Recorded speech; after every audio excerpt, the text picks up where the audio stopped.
فلا أقسم بمواقع النجوم وإنه لقسم لو تعلمون عظيم إنه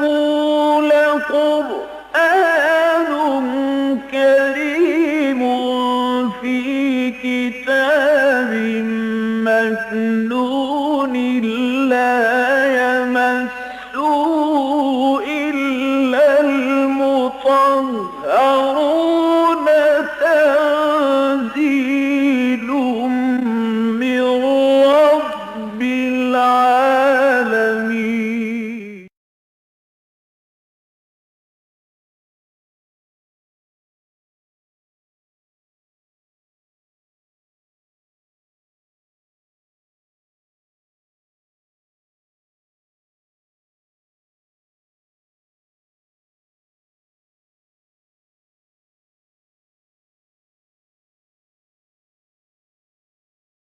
أعوذ بالله من الشيطان الرجيم. بسم الله الرحمن الرحيم. ولقد أرسلنا إلى ثمود أخاهم صالحا أن اعبدوا الله فإذا هم فريقان يختصمون. قال يا قوم لم تستعجلون بالسيئة قبل الحسنة لولا تستغفرون الله لعلكم ترحمون. قالوا طيرنا بك وبمن معك قال طائركم عند الله بل أنتم قوم تفتنون. وكان في المدينة 9 رهط يفسدون في الأرض ولا يصلحون. قالوا تقاسموا بالله لنبيتنه وأهله ثم لنقولن لوليه ما شهدنا مهلك أهله وإنا لصادقون. ومكروا مكرا ومكرنا مكرا وهم لا يشعرون.